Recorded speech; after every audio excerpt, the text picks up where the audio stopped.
Professor Raviranjan जी, मेरे अजीज उर्दू विभाग के जाहिदुल हक साहब, गजेंद्र जी, आलोक जी, राजू जी, अन्य प्राध्यापक बंधुओं और छात्रों मित्रों,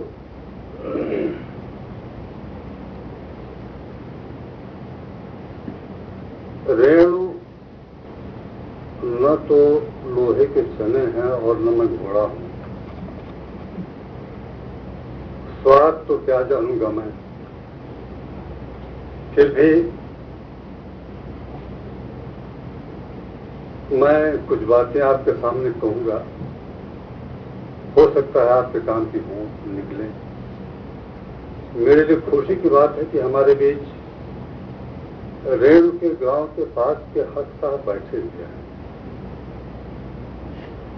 अररिया के। तो थोड़ा डर लगता है रेणु के बारे में बोलते समय मुझे,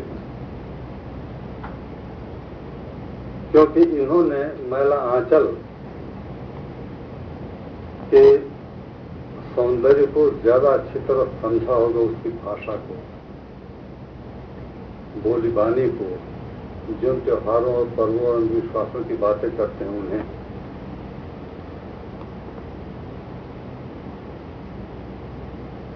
बहरहाल ऐसा है कि कुछ मोटी बातें मैं आपको बताना चाहता हूं कि जब सदी खत्म होगी पिछली 20वीं शताब्दी, तो हिंदी उपन्यासों में कितने उपन्यास हैं जो क्लासिक के दर्जे तक पहुंचते हैं, इसका चुनाव प्राय हर पत्रिकाओं में आने लगा। नंद किशोर नवल ने तो कसौटी का एक अंक ही निकाला। क्लासिक उपन्यास कौन कौन से हैं, और उनमें जब गणना शुरू हुई तो गोदान, बाण भट्ट की अपनी कथा, शेखर एक जीवनी, मैला आंचल, झूठा सच, राग दरबारी, यहां तक निर्विवाद था। इन्हें लेकर किसी भी तरह का विवाद नहीं था, माना गया कि ये क्लासिक हैं। विवाद इसके बाद शुरू हुआ 1967 या कहिए 70 के बाद, तो उपन्यासों को लेके कि उनमें कौन से उपन्यास क्लासिक माने जा सकते हैं, कौन नहीं। लेकिन जितने चुनाव किए गए, फणीश्वरनाथ रेणु लगभग सब में थे। हर आलोचक, लेखक या जिसे ये जिम्मेदारी सौंपी गई हो पत्रिका की तरफ से, मैला आंचल को निर्विवाद रूप से सबने कहा क्लासिक।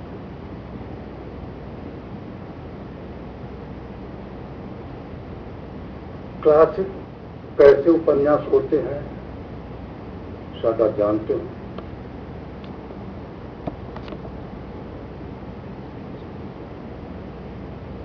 एक तो वे उपन्यास या वे रचनाएं जो चली आ रही परंपरा या रीत को तोड़ती हूं, उसे इनकार करती। फर्क के स्तर पर बात मैं कर रहा हूं। और दूसरी बात, जो रचनाएं हर युग में किसी न किसी माने में प्रासंगिक बनी रह जाए। बहुत कुछ उनका निरर्थक हो सकता है, लेकिन जो भविष्य के काम की हुआ करे, जिनमें भविष्य के अक्स दिखाई पड़े, गूंज सुनाई पड़े, जिन रचनाओं में। मैला आंचल क्यों महत्वपूर्ण है, मैं एक दो बातों की तरफ संकेत करूंगा। देखिए, जब यह एक सुयोग है कि मैंने रेणु को देखा 1960-61 में, और इसका श्रेय कहा जाना चाहिए आलोचक को है,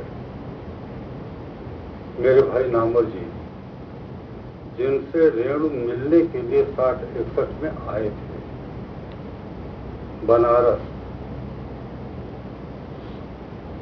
छवि मुझे उनकी अब भी याद है, सांवले से दुहरे बदन के, और उस समय औरतें ही पहनती थी किनारे वाली धोती, किनारादार धोती, पुरुष नहीं पहनते थे। बनारस के लिए अटपटी बात थी ये। तो किनारेदार धोती पहन के साड़ी में जिस तरह से चौड़ी पट्टी होती है, वैसी धोती पहन के आए हुए तो मुझे याद है। वैसी धोती पहने थे, कलश किया हुआ बड़ा ही कड़ी धोती थी, बंगालियों जैसी फैली हुई, कड़कड़ाता कुर्ता, जिस पर माड़ी दी जाती है। और सबसे खास बात ये कि इत्र की एक छोटी सी रुई के फाहे में लिपटी हुई, कान में यूं लगाए हुए थे, घास कोई जा रहा है। इत्र का फाहा, इत्र के बेहद शौकीन थे। और जो आकृष्ट करने वाली बात थी, स्वामित्वानंद पंत के बाद में हम लोग सुनते हैं कि बाल उनके कंधे तक झूलते रहते थे, पंत जी के, देखा भी था। तो रेणु के बाल कंधे पर फैले हुए, बड़े बड़े, जिसे अपन यहाँ झोंटा बोलते हैं, छोटा बढ़ाए हुए। तो इस रूप में मैंने पहली बार और अंतिम बार कहिए वही रेणु को देखा था घर पर। सेवक था मैं अपने बड़े भाई का, चाय लाओ, नमकीन लाओ, ये लाओ, वो लाओ, मैं लाया करता था। और इसी बहाने में देख भी लिया करता था कि कौन आदमी कैसा है, क्या है। तो रेणु को मैंने देखा था, लेकिन उनकी किताब मेरे घर में 1954 में आ गई थी, ये भी याद है मुझे। मैला आंचल 54 में वह किताब छपी थी। और यह भी मुझे ध्यान आ रहा है रविरंजन जी कि उस वक्त पहला लेख लिखने वाले नलिन लोचन शर्मा थे। वह एक हिंदी विभागों का स्वर्णिम पीरियड था, स्वर्णिम दौर, जो फिर नहीं आया। यानी पटना विश्वविद्यालय के हिंदी विभाग में नलिन विलोचन शर्मा, काशी हिंदू विश्वविद्यालय के हिंदी विभाग में हजारी प्रसाद द्विवेदी, सागर विश्वविद्यालय के हिंदी विभाग में नंदलाल वाजपेयी, दिल्ली में डॉक्टर नगेंद्र, इलाहाबाद में धीरेन्द्र वर्मा और दीनदयाल गुप्त थे लखनऊ विश्वविद्यालय में। तो उस समय के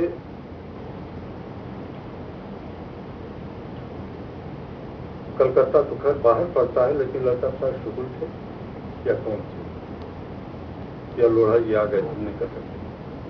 12 तो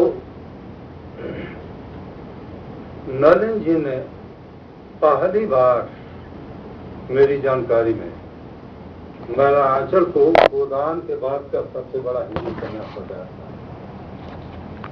जबकि ध्यान में रखिए, गोदान के बाद उपन्यासकार आए थे, उपन्यास लिखे जा रहे थे। यही वह दौर था जिसमें जैनेन्द्र आए, यशपाल आए, अज्ञे आए, शेखर एक्जुनी के साथ अज्ञे आए थे। नदी के दीप 1952 में लिखा गया था मैला आंचल से पहले। लेकिन नलिन जी पहले आलोचक थे जिन्होंने गोदान के बाद के सबसे महत्वपूर्ण उपन्यास के रूप में मैला आंचल का उल्लेख किया था। इसकी खासियत बताते हुए ये महत्वपूर्ण क्यों है? एक तो ये मैं बताना चाहता हूँ, किसी भी कृत्य का मूल्यांकन करते समय उसके इतिहास को पर नजर रखनी चाहिए। समय को ध्यान में रखें आप कि प्रेमचंद की नजर में किसान थे और गांव था, लेकिन जो गांव था कोई भी गांव हो सकता था, उत्तर भारत का, बिहार का भी हो सकता था, यूपी का भी हो सकता था, वेस्टर्न यूपी का भी हो सकता था, मध्य प्रदेश के यानी हिंदी भाषी इलाके का कोई भी गांव हो सकता था जहां जमींदार हो, रैयत हो, किसान हो, खेती बाड़ी होती हो। ये तो गांव और किसान थे। प्रेमचंद के बाद 1936 में गोदान आया था। प्रेमचंद के बाद आए जैनेन्द्र। हिंदी फिक्शन के केंद्र में मध्य वर्ग है। अज्ञेय लोअर मिडिल क्लास दिखाई पड़ता है यशपाल के यहाँ। निम्न मध्य वर्ग, मध्य वर्ग, अज्ञेय क्या भी यही था। गांव छूट गया था। प्रेमचंद के बाद से मैला आंचल के बीच में 1936 और 1954 के बीच में गांव नहीं था, किसान नहीं थे।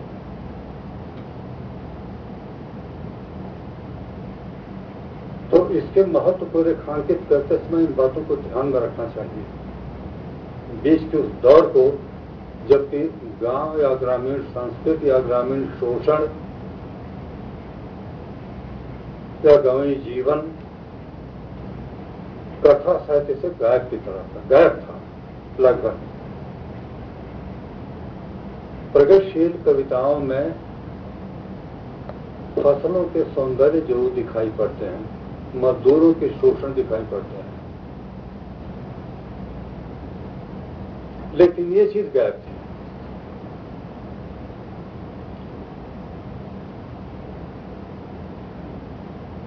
नई कहानी तो कुछ बाद में आई, यानी 1954 से कहानी पत्रिका निकलनी शुरू हुई और उसके साल भर बाद तो नई कहानी की चर्चा शुरू हुई और ग्राम कहानी की चर्चा शुरू हुई। लेकिन मैला आंचल में पहली बार अंचल आया, जिसके बारे में आपको बताने की जरूरत नहीं है। पिछड़ेपन, जैसा रेणु ने लिखा है, यह है मैला आंचल, एक आंचलिक उपन्यास। कथानक है पूर्णिया। पूर्णिया बिहार राज्य का एक जिला है। इसके एक ओर है नेपाल, दूसरी ओर है पाकिस्तान और पश्चिम बंगाल वगैरह वगैरह। तो मैंने इसके एक हिस्से के एक ही गांव को पिछड़े गांवों का प्रतीक मानकर इस उपन्यास कथा का क्षेत्र बनाया है। इसके पहले फिक्शन में अंचल या आंचलिकता या इसकी चर्चा नहीं होती। तो अपनी बोली बानी, भाषा, तीज त्योहार, अंधविश्वास, टोना टोटका, इन सबके साथ मेरीगंज नाम से एक अंचल फिक्शन में दिखाई पड़ा। अब इस चीज को आप इसके महत्व को यूं समझें तो उपन्यास लिखा गया 245, छपा 254 में। उपन्यास का जो समय लिया गया है ये 1946 से लेकर 1948 के बीच उपन्यास का विषय है, विषय वस्तु है, कथानक है। यानी महात्मा गांधी की हत्या से पूर्व आजादी के लिए कश्मकश करते हुए भारत की जनता का संघर्ष, उसकी मानसिक स्थिति, तो 46 से 48 के बीच की कथा भूमि, पूर्णिया के एक पिछड़े हुए अंचल, ये लिया। अब जैसे मैंने बताया कि ऐसे उपन्यास क्लासिक हुआ करते हैं जिनमें भविष्य की गूंज दिखाई पड़े।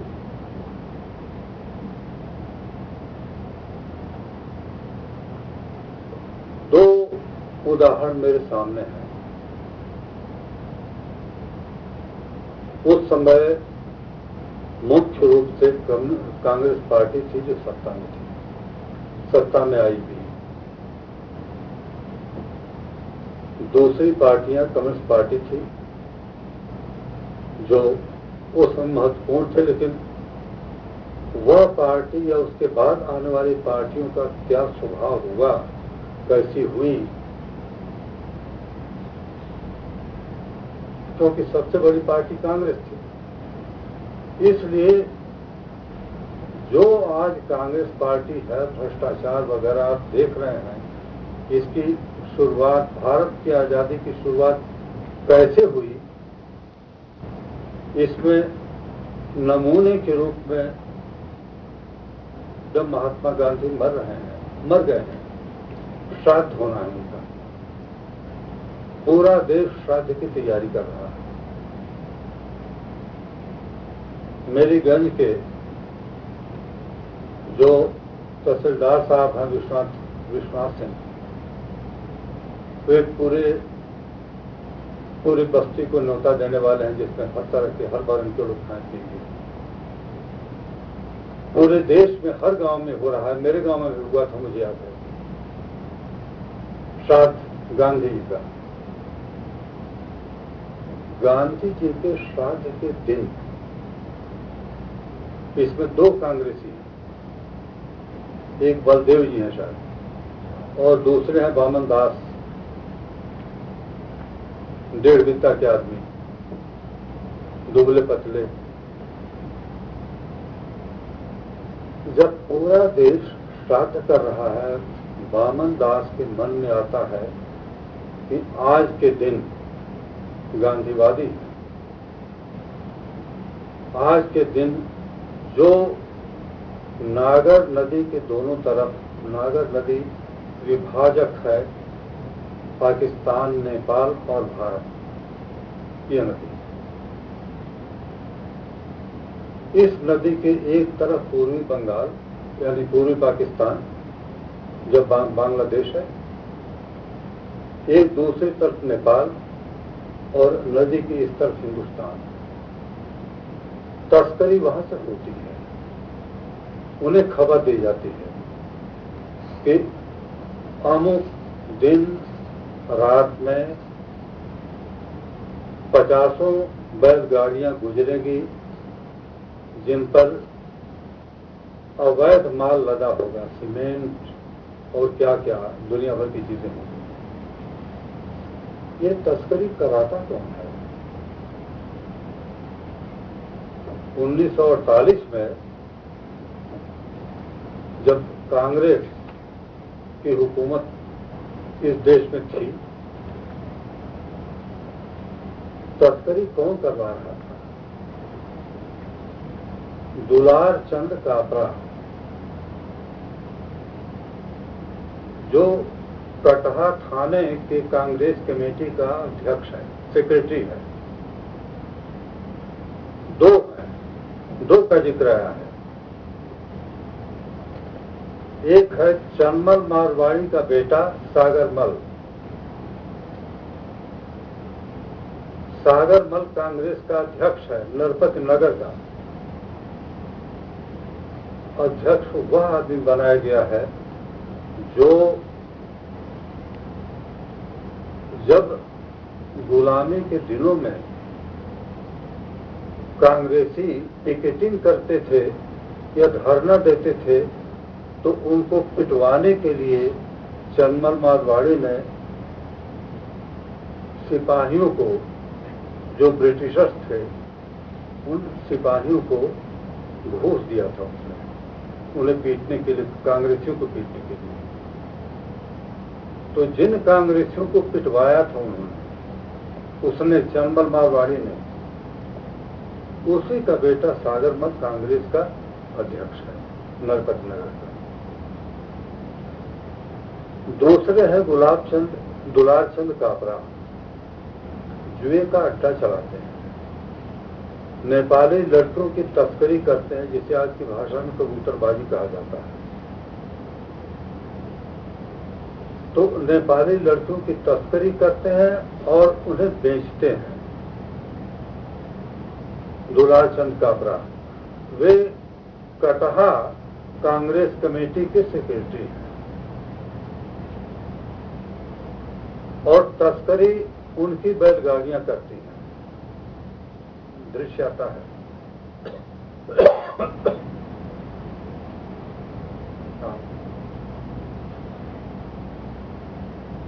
मैं ज्यादा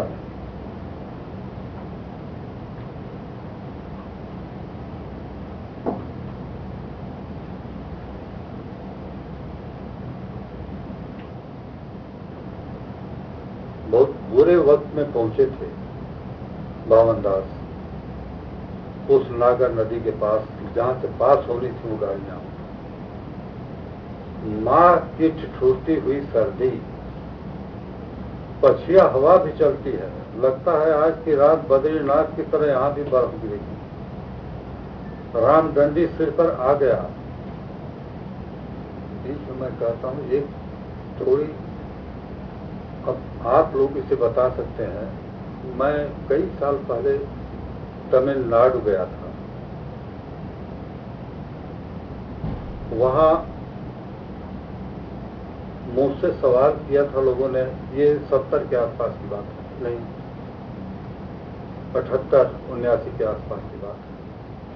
सवाल किया था लोगों ने कि मैला आंचल का अगर तमिल में हम अनुवाद करना चाहें तो कैसे करेंगे। एक आंचलिक उपन्यास का, जैसे मुझे याद आया रामदंडी के लिए, बाकी और जो भाषा है सो तो है। ऐसे ढेर सारे शब्द हैं तेलुगु में ही, अगर आप अनुवाद करना, अनुवाद हुआ है या नहीं हुआ है, हो सकता है अनुवाद हुआ हो, लेकिन वह सौंदर्य जो उस भाषा में पैदा किया गया है वह नहीं आ पाएगा किसी भी दूसरी भाषा में अनुवाद किया जाए। उसे अपने ढंग से भले समझा दें हम,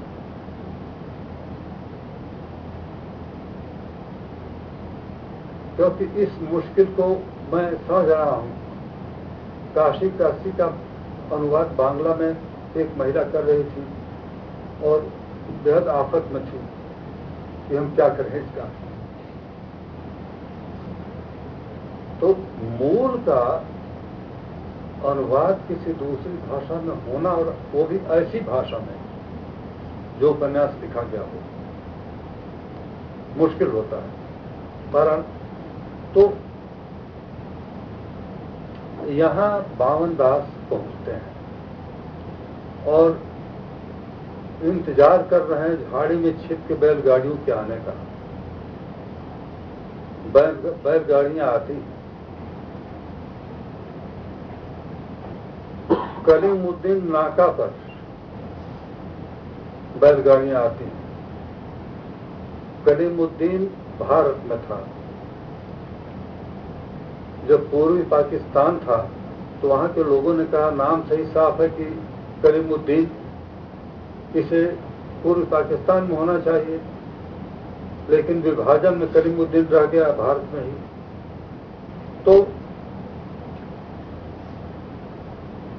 इन्हें देखकर बैल भड़कते हैं बावन दास को। गाड़ियां आ गई एकदम करीब। अरे बाप रे, भूत! अगला गाड़ीवान डरा और दबी आवाज में अपने साथी से कहता है, भूत! क्यों? बैल भड़कते हैं, कचकचा कर गाड़ियां रुक जाती हैं। सीताराम सीताराम। कलीमुद्दीन नाका के सिपाही जी आगे बढ़ाते हैं, खकार पूछते हैं कौन है? बगल की झाड़ी से सामने आकर बावन ने कहा, हम आए, सेवक बावन दास। बावन दास, सिपाही जी का मुंह खुला का खुला रह जाता है वगैरह वगैरह। और उसके बाद वो सिपाही चला जाता है। दुलाचंद कापरा जहाँ बैठे हुए हैं, एक बांस की झोपड़ी जैसी है, वहां क्या हो रहा है इसे सुनिए आप। ये कांग्रेस कमेटी के सेक्रेटरी हैं। कलीमुद्दीनपुर में एक होटल बंगला है, हाकिम हुक्काम लोग बराबर आते रहते हैं। बांस फूल का बड़ा सा चौखड़ा है गांव के एकदम बाहर। होटल बंगला में सप्लाई इंस्पेक्टर दुलारचंद कापरा और कलीमुद्दीनपुर के हवलदार साहब टेबल के चारों ओर बैठकर मोरंगिया माल पी रहे हैं। कलीमुद्दीनपुर होटल बंगला के बेरसपतिया बावर्ची के हाथ का मुर्ग मुसल्लम जिसने खाया उसी ने खोलकर बख्शीश दिया। सप्लाई इंस्पेक्टर साहब गिलास में चुस्की लगाते हुए मुस्कुराते हैं। अरे धत, इस मुर्ग मुसल्लम से गर्मी थोड़े आएगी। हवलदार साहब, अरे कोई 2 टांग वाली मुर्गी क्या पूछते हैं। आज महात्मा जी के श्राद्ध की वजह से सभी भोज खाने चली गई।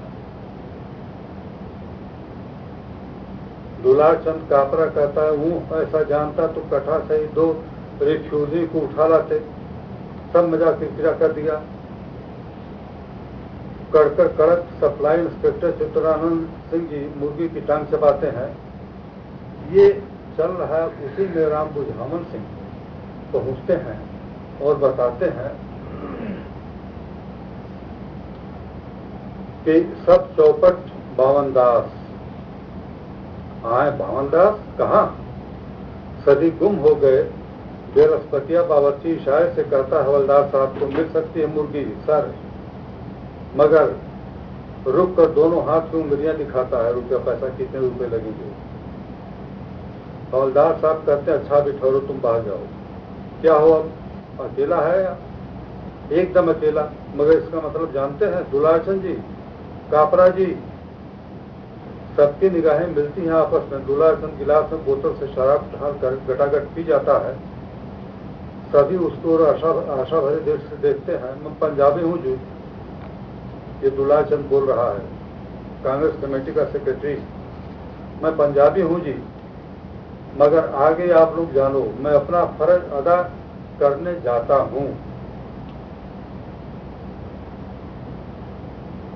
हवलदार साहब साइकिल का पैदल चलाते हुए कहते हैं, कापरा जी, आसपास के गांव का डर जरा भी मत कीजिए।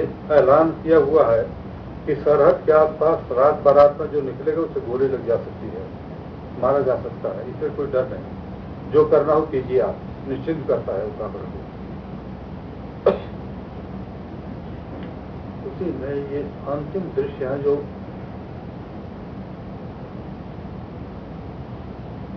दुखद है। बावन दास को मनाने की कोशिश करता है पांडे कापरा, ये बावन दास मान जाओ। बावन दास चुप। हाको जी गाड़ी स्पीडिंग खा। गाड़ी में जुटे हुए दोनों जानवर अचरज से चौंक पड़ते हैं। जानवरों के बारे में और मनुष्यों के बारे में तुलनात्मक दृष्टि देखेंगे आप। भड़कते हैं, छ्यूं छ्यूं, नाक से आवाज करके आगे बढ़ने से इनकार करते हैं। बैल, कापरा एक बैल की पूंछ पकड़कर आंटता है। हड्डी पट से बोली, मगर बैलों ने लीक छोड़ दिया और गाड़ी को बगल की ओर लेकर भागे। बैलों ने छोड़ दिया आगे बढ़ने, बावन दास को सामने देखकर। दूसरी गाड़ी, एक बैल को हवलदार और दूसरे को कापरा पूंछ मरोड़ कर आगे बढ़ाते हैं। गाड़ीवान अवाक होकर हाथ में रात थामे हुए है, यह क्या हो रहा है? बैलगाड़ी पास हो रही है। बावन दास बीच लीक पर खड़ा है और गाड़ियां ऊपर से आर पार कर रही हैं। बैल भड़के जरूर, मगर 3, 4 गाड़ियां। अब बावन दास ठीक बैल के सामने आकर खड़ा हो जाता है, बैल उसे उठा कर गिरा देता है, वह लीक पर लुढ़क जाता है, ठीक पहिए के नीचे भड़ भड़ भड़ भड़ बापू माँ बावन दास चीखते हैं।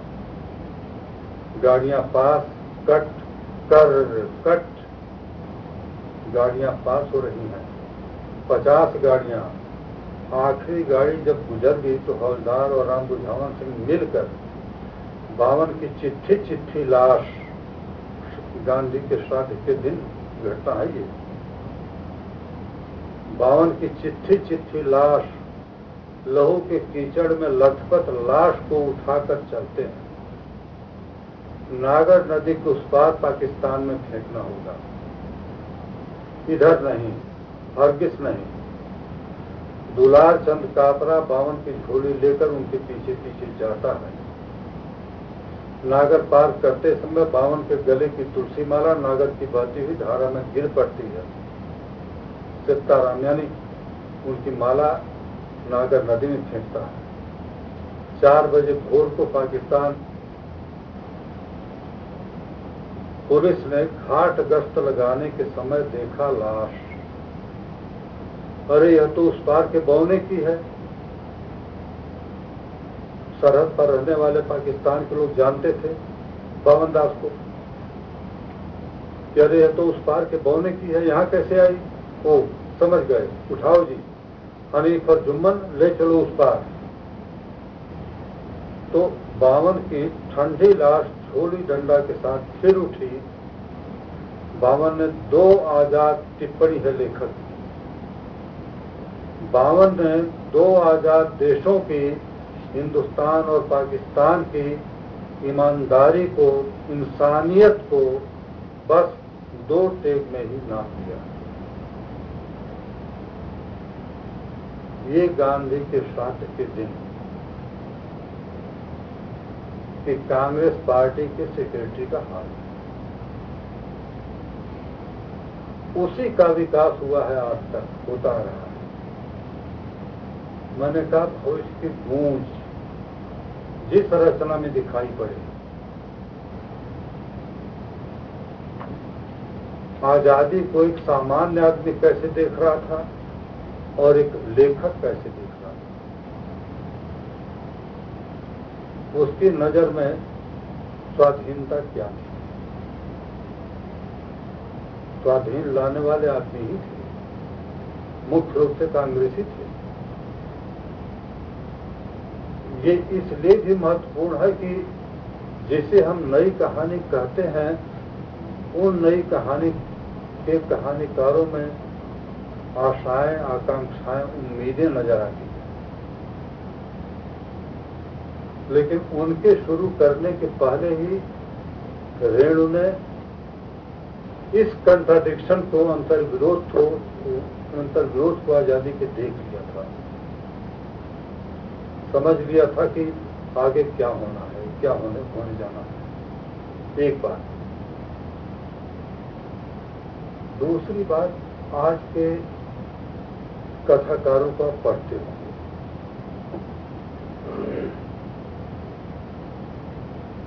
यानी मैं ट्रे पुष्पा हूं, संजीव हूं, शिवमूर्ति हूं या दूसरे कथाकार हूं, नया पढ़ते हैं, उनकी कहानियां पढ़ते हैं, कहानियां भी, उपन्यास भी।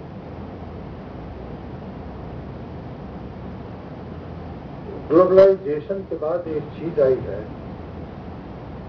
ये सारे कहानीकारों की कहानियों में जो संवाद अब दिखाई पड़ते हैं ज्यादातर पात्रों के, वे संवाद वहां की अपनी बोली में दिखाई पड़ते हैं ज्यादातर।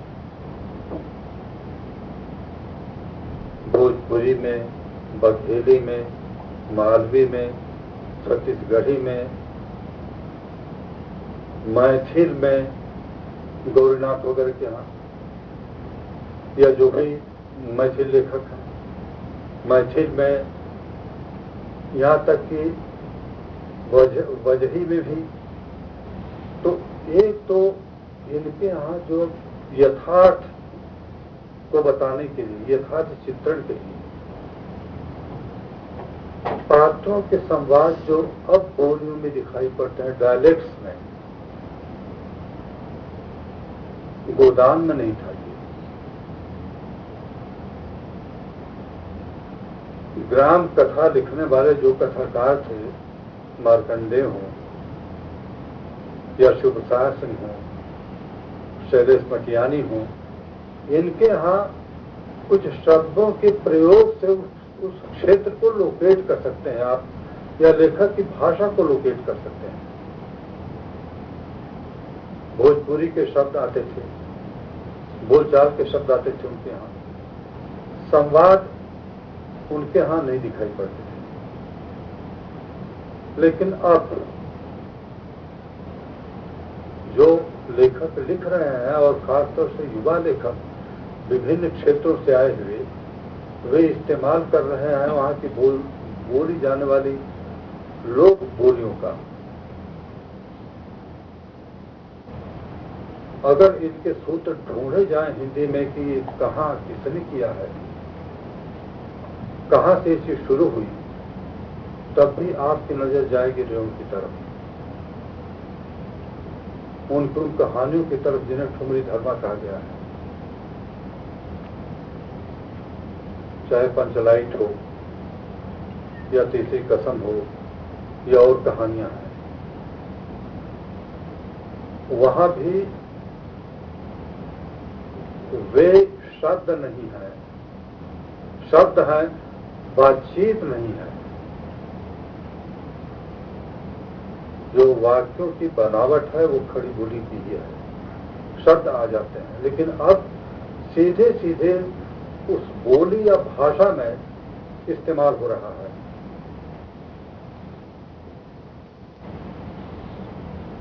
इनके सूत्र मैंने कहा कि ढूंढे जा सकते हैं, एक और चीज के सूत्र ढूंढे जा सकते हैं रेणु के यहाँ, और ये ग्लोबलाइजेशन की देन है। जब हुआ कि सारी दुनिया, बचपन में गाना गाते थे हम लोग,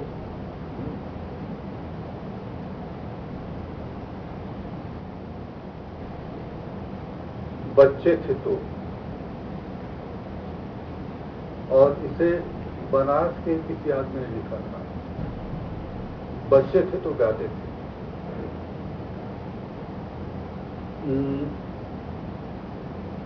यह दुनिया इतनी बड़ी मगर संसार हमारा छोटा था। यह दुनिया इतनी बड़ी मगर संसार हमारा छोटा था। सब चढ़े जहाजों रेलों पर, इक्के तागों और ठेलों पर, चाबी से चलने वाला मोटर कार हमारा छोटा था। हमारा अपना क्या है? बच्चे के लिए तो वही है, चाबी से चलने वाला मोटर कार वही है जिसे वो अपना कहता है। अस्मिता की पहचान इस ग्लोबलाइजेशन में जैसे लगा कि पूरा देश, अपना ही देश नहीं, हमारा ख्याल है कि दुनिया के जितने मुल्क हैं, हर मुल्क में ये समस्या होगी। अपनी अस्मिता की पहचान, इसे कायम रखना, हम गुम न हो जाएं, इस ग्लोबलाइजेशन में खो न जाए कहीं, और खोने का डर बहुत है, क्योंकि हमारा जो आका है वह चाहता है कि सारी दुनिया एक ही हो, सारी दुनिया जीन्स और टी शर्ट पहने, सारी दुनिया एक सा खाना खाए, एक सी संस्कृति हो, सारा कुछ एक सा हो। ग्लोबलाइजेशन में और आर्थिक नीतियों के कारण या सांस्कृतिक परिवर्तनों के कारण जितने खतरे हम महसूस कर रहे हैं, उन्हीं खतरों से पैदा हुआ है। लेकिन जो सबसे अच्छी बात हुई है वह हुई अपनी अस्मिता की पहचान की चिंता, चाहे वह क्षेत्रीयता की हो या भाषा की हो या बोली की हो या पहनावे की हो, खान पान की हो, या रह जाए, ये कहीं गुम न होने पाए। यानी आप क्या क्या हुआ हम नहीं जानते। काशी हिंदू विश्वविद्यालय में एक अलग से पूरे, जो पहले नहीं था, इतने वर्षों से लोग चिल्ला रहे थे, कहीं नहीं था, लेकिन पिछले वर्ष से भोजपुरी का विभाग एक अलग से खुला है, इंस्टीट्यूट, यह संस्थान भोजपुरी का खुला है। छत्तीसगढ़ के स्कूलों में छत्तीसगढ़ी पढ़ाई जाने लगी। इसी तरह सबको लगने लगा है कि उनकी अपनी बोली खतरे में है, अपनी भाषा खतरे में है, अपने रीति रिवाज, यानी दिखावे के स्तर पर ही से ही सन 1950-55 के जमाने में काशी हिंदू विश्वविद्यालय में मूर्तियां उदास पड़ी, भगवान लोग उदास पड़े रहते थे, कोई देखने वाला नहीं होता था। जितने भगवान हैं, बाबा विश्वनाथ भी वैसे ही पड़े हुए थे, कोई झांकने वाला नहीं था।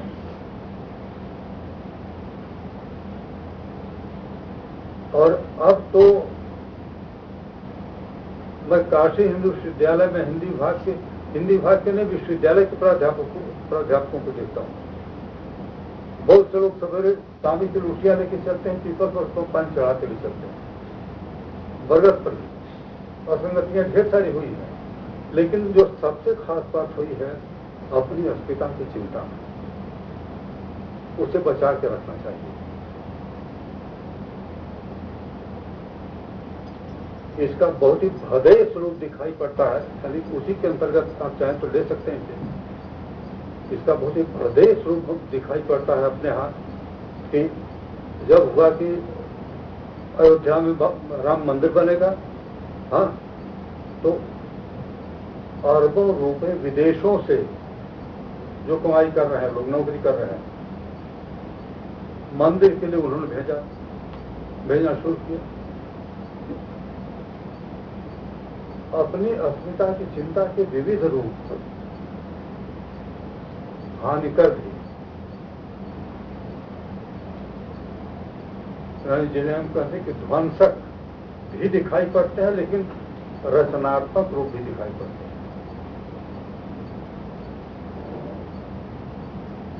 ये अपने अंचल के अस्तित्व की फिक्र, जिसे आज होने लगी है, ग्लोबलाइजेशन के दौर में हुई है, स्वाधीनता के बाद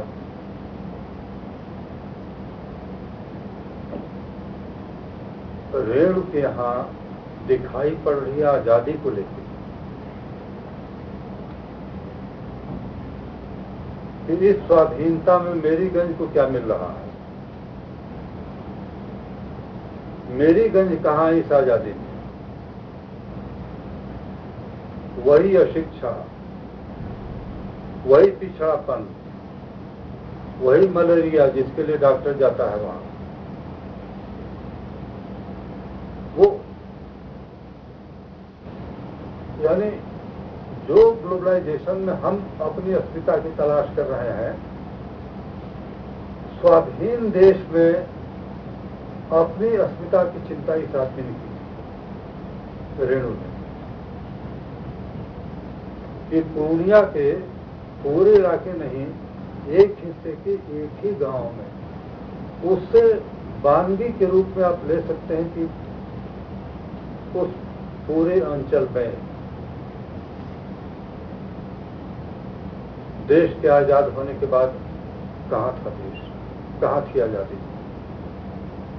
स्वाधीनता कहां थी?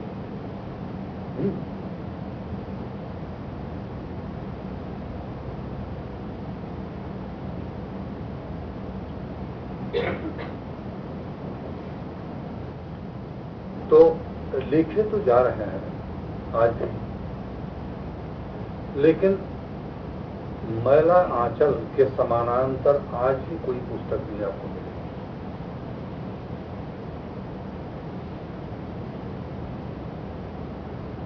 यानी मेरे लिए तो मॉडल रहे हैं पंडित विश्वनाथ रेणु। यानी अगर मैं साहस कर सका काशी काशी लिखने का, तो दीप स्तंभ की तरह मेरे लिए पंडित विश्वनाथ रेणु रहे।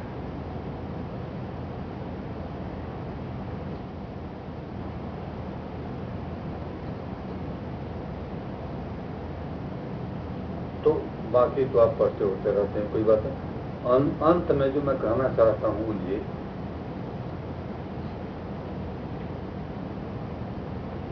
कि इतने लंबे समय के लिए बहुत दिनों बाद मैंने बनारस छोड़ा था, वरना 2-3 दिन से ज्यादा नहीं चाहे जाना रहा हो। पता नहीं मुझे भी क्या सनक सवार हुई और हुआ कि चले हैदराबाद देखा नहीं है, देखा है। लेकिन यहाँ के प्राध्यापक मित्रों का, रविरंजन जी का और अपने विद्यार्थियों का, छात्राओं का जो प्यार मिला वो मेरे लिए अमूल्य निधि है। इसे मैं नहीं भूल पाऊंगा। बहुत बहुत धन्यवाद आप सारे लोग।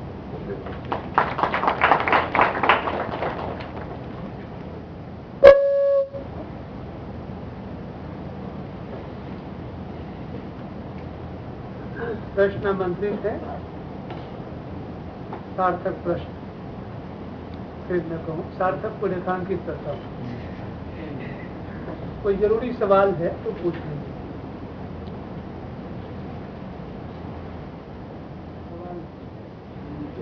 मैं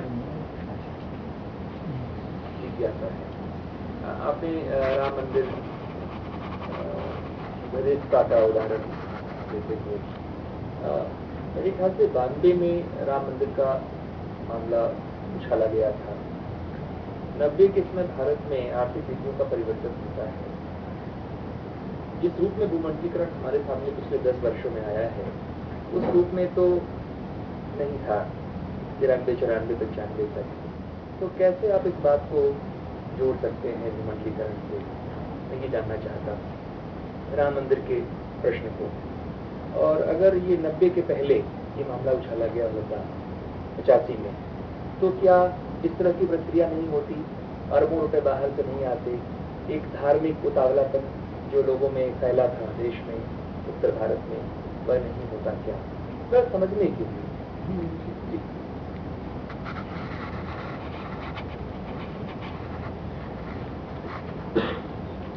मैं एक जिस शहर में रहता हूँ वह हिंदी का सांस्कृतिक केंद्र माना जाता था। ग्लोबलाइजेशन के बाद सांस्कृतिक केंद्र तो नहीं रहा, धार्मिक केंद्र जरूर हो गया। कई जो परिवर्तन हम देख रहे हैं बड़ा अटपटा सा लगता है। हालांकि होता उस समय थी, मैं राम मंदिर के संदर्भ में बात नहीं कर रहा हूं। इसके पहले शायद घटना भी न होती हो, उसे होनी तो ग्लोबलाइजेशन के बाद ही वो घटना जो हुई, ऐसा मुझे लगता है। इसलिए कि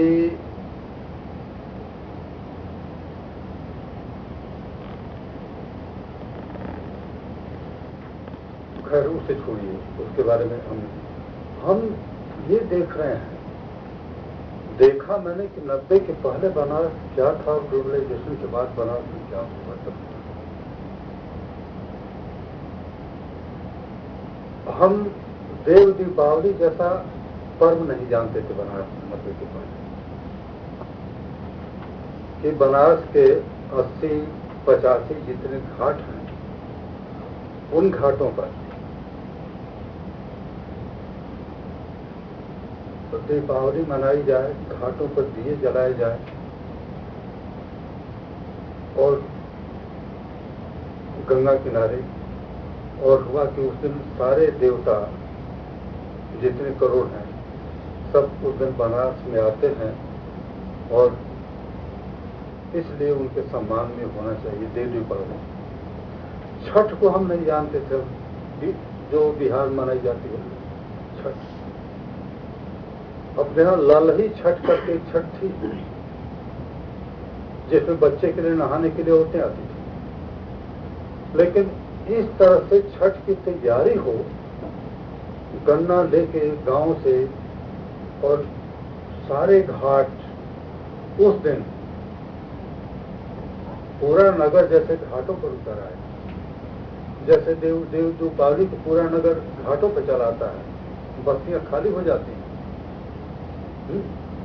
राजघाट से लेकर 80 घाट तक के जितने घाट हैं, कल्पना अपने अगर देखा नहीं तो कल्पना नहीं कर सकते।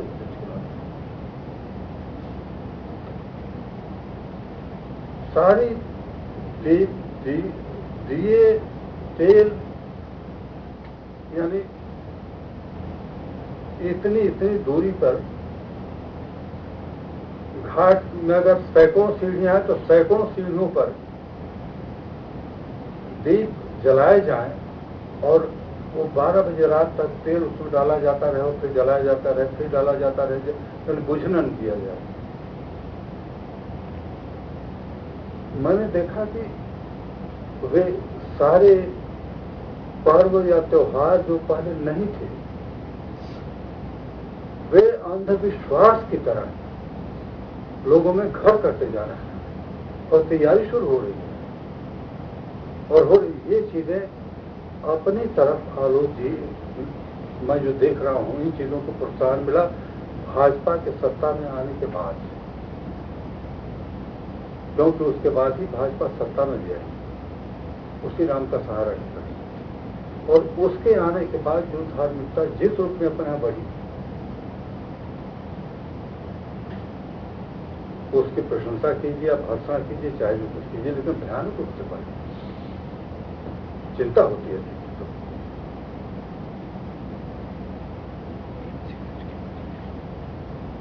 और क्योंकि इसमें कोठारी जी कोठार और वो मंच को भी लिया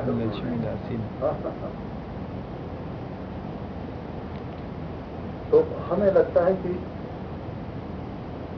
इन चीजों के पीछे की शक्तियों को कुछ को हम देख पाते हैं, कुछ को नहीं देख पाते।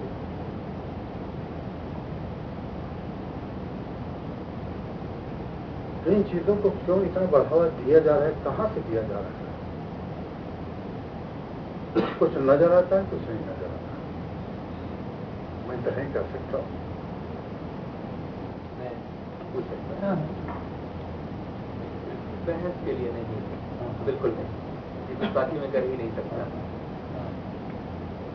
हम बात कर रहे थे, आप बात कर रहे थे भूमंडलीकरण में अपनी पहचान के खोने की जो विश्वव्यापी चिंता है, उसमें अपनी पहचान को बचाए रखने की जो जद्दोजहद शुरू हुई है, जैसे जैसे भूमंडलीकरण फैलता गया, विकसित होता गया, वैसे वैसे हमारे भीतर और दुनिया के सारे देशों में जो बेचैनी पैदा हुई, आप उसकी ओर इशारा करते हुए बातें कह रहे थे। आप जिस दिशा में बात कर रहे हो बिल्कुल दूसरी दिशा की बात है। मैं उस बात को यहीं खत्म करता हूँ। मैं सिर्फ ये जानना चाहता हूँ, मैं जानता नहीं, महिला आंचल का कोई नाट्य रूपांतर हुआ है कि नहीं हुआ है? नाट्य प्रस्तुत मुझे नहीं मालूम हुआ है, नहीं जानता। किया है नाट्य रूपांतर। अच्छा, प्रस्तुति हुई तो उसकी उन्होंने किया है। सीरियल तो मैंने देखा है, आपने भी देखा होगा। सीरियल मैं छोटा था पर मुझे याद है, अच्छा था सीरियल। फिल्म डॉक्टर बाबू बनी थी जो सफल नहीं थी या पूरी बन नहीं पाई थी, पूरी बन नहीं पाई थी डॉक्टर बाबू, या शूटिंग हुई कंप्लीट नहीं। ये बड़ा क्लियर नहीं है असल में। वो तारीख दिखाते हैं कि बनने की तारीख दिखाते हैं, अगर बनी नहीं है तारीख कैसे दिखा सकते हैं? समझ में, खैर ये कोई बहुत इशू नहीं है, ये मुद्दा नहीं है। मैं सिर्फ ये जानना चाहता था कि नाट्य रूपांतर हुआ है, मैं वो कह रहे हुआ है तो आपको हुआ आपके पास।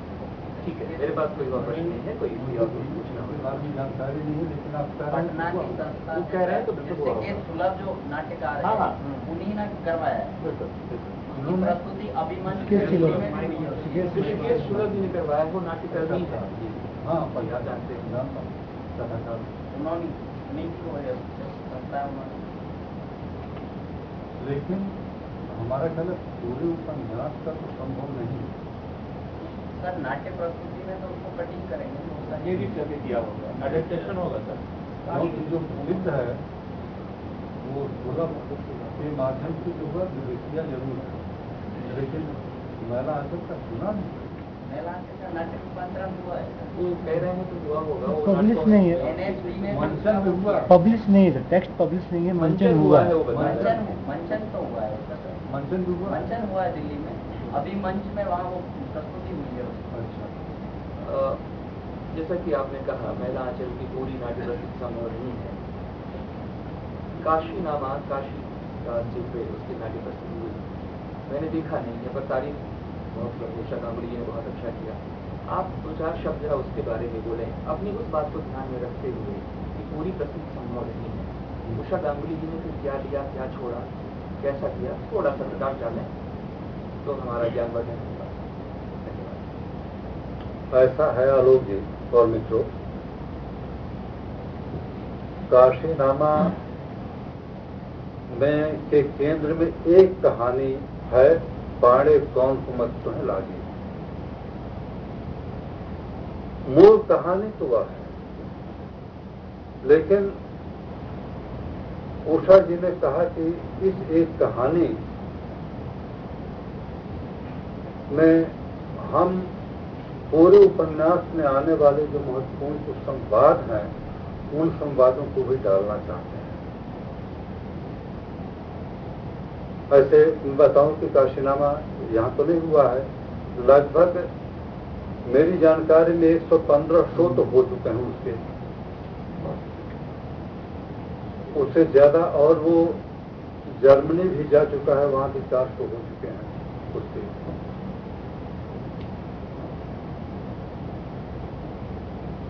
कोलकाता में प्राय महीने में एक बार हो जाता है अब भी, और जैसा उषा गांगुली का कहना है कि भीड़ अब भी होती है, हाल भरा होता है और टिकट पर करती है वो।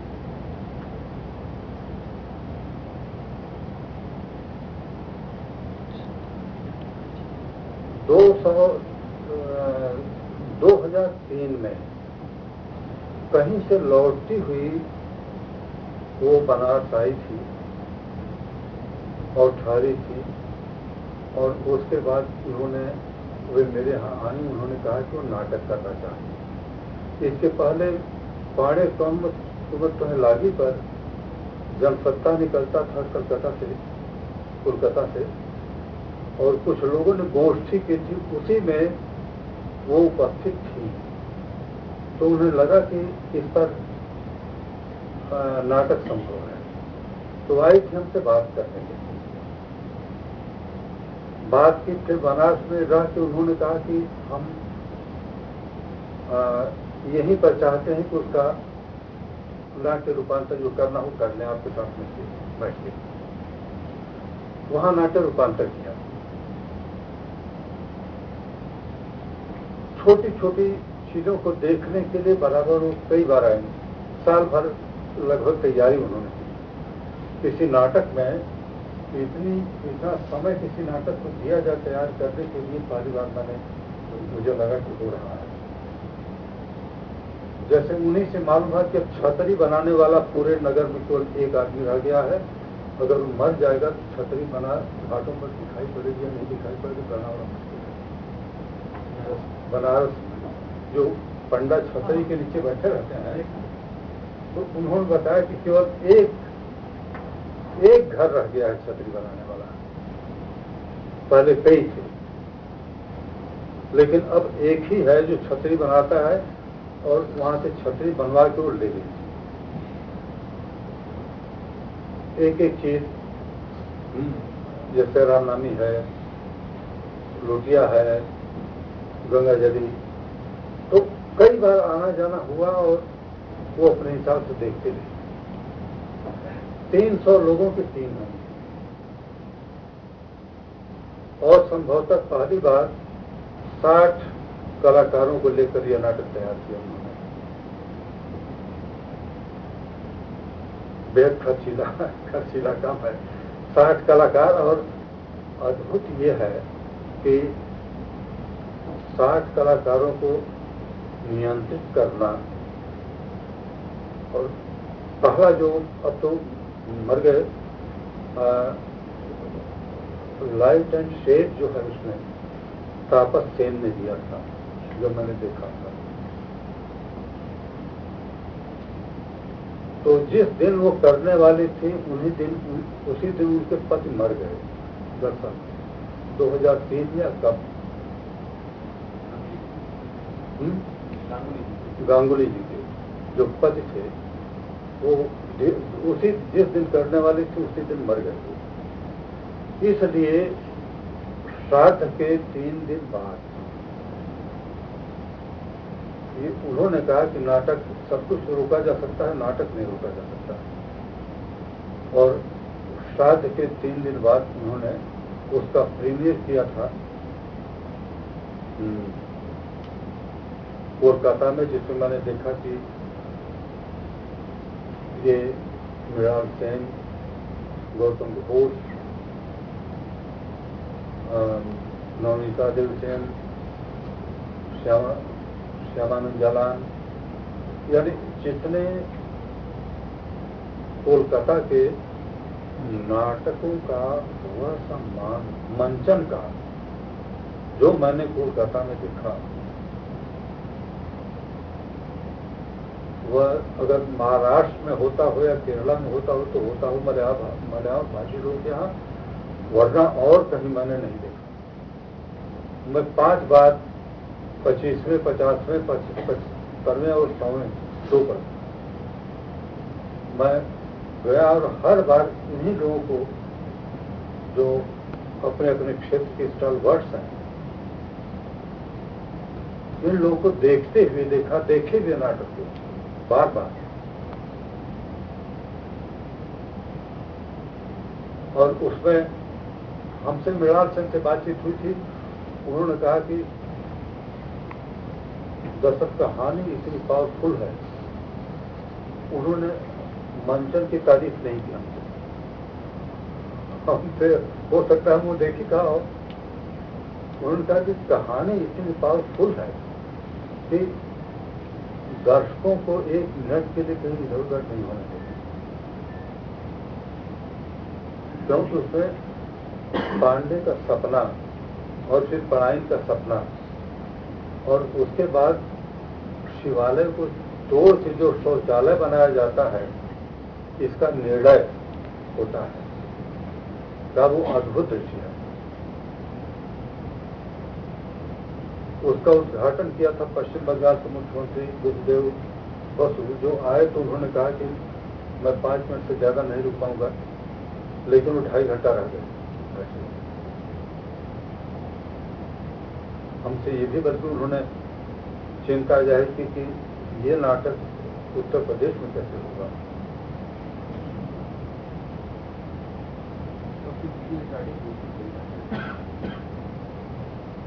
उसकी एक काफी मेरे पास जरूर है, लेकिन प्राय जो मंचन करने वाले हैं वे वीडियो रिकॉर्डिंग कराते नहीं, करना पसंद नहीं करते कि अगर आपके पास हो जाएगी तो आप नाटक देखने में उसमें दिलचस्पी है। और दूसरे उसमें चेंजेस होते रहते हैं नाटक विकास। हाँ,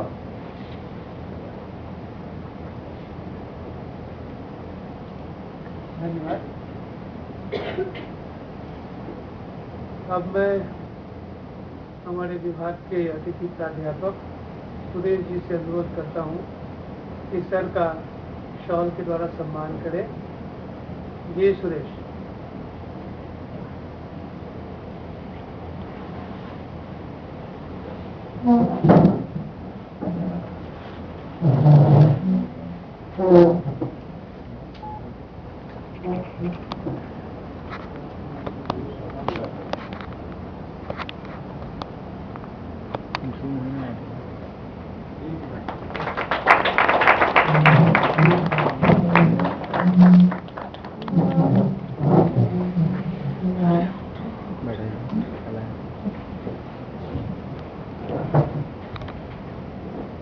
डॉक्टर गजेंद्र पाठक जी से निवेदन है कि आप धन्यवाद पत्र का वाचन करें।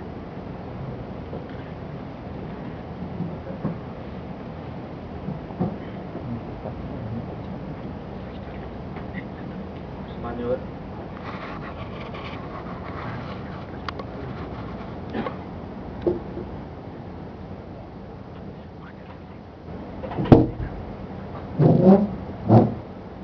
हिंदी विभाग की गरिमामयी परंपरा में विजिटिंग फेलो के रूप में काशी हिंदी विश्वविद्यालय वाराणसी के पूर्व हिंदी विभागाध्यक्ष और प्रख्यात कथाकार प्रोफेसर काशीनाथ सिंह का स्वागत करते हुए हम अपने को गौरवान्वित महसूस कर रहे हैं।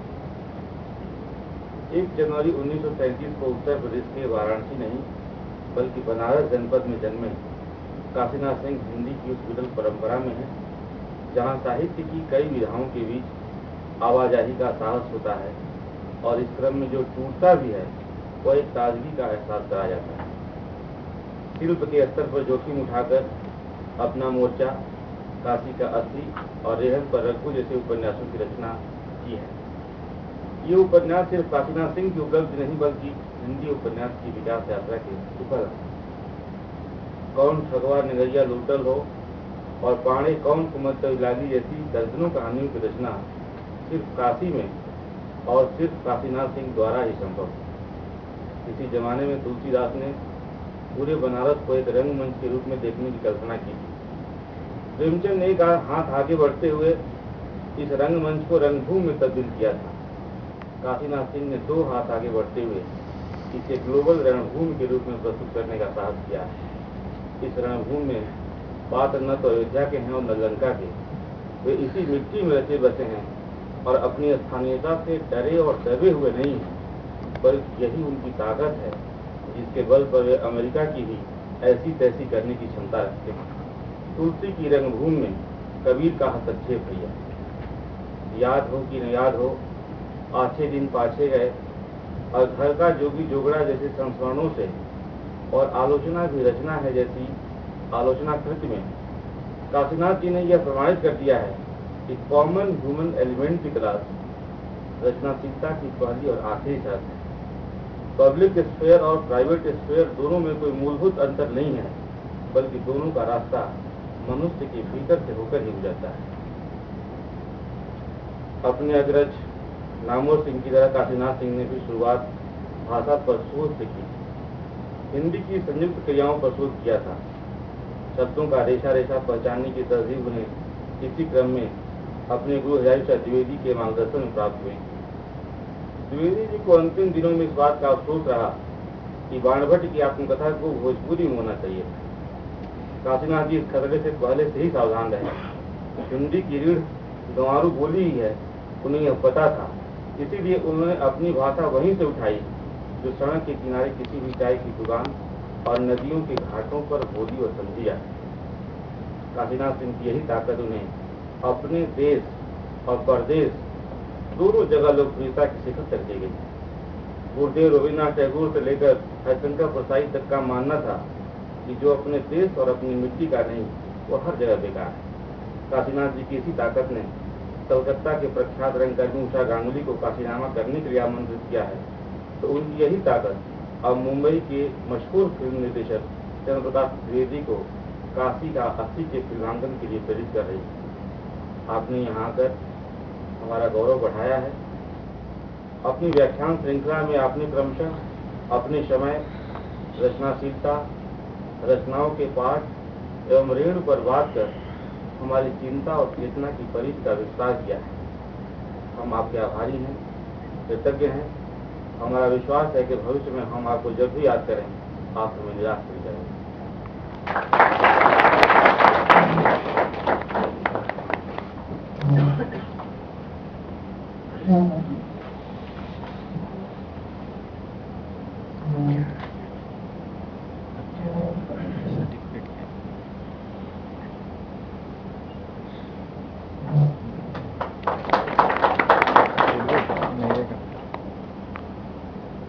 I request one and all to give Professor Kaशीनाथ Singh a standing ovation. Thank you. बहुत बहुत धन्यवाद। अब प्रातःकाल 4 बजे सुबह यहाँ से निकलेंगे। औपचारिक कार्यक्रम समाप्त है और जैसा पहले दिन बताया गया इस 7 नंबर कमरे में विजिटिंग स्कॉलर्स हॉस्टल में आप हैं, तो समय लेकर जो खाने पीने विश्राम करने का समय है, आप लोग मिलिए, बात कीजिए और अपना क्या कहें लाभ उठाइए।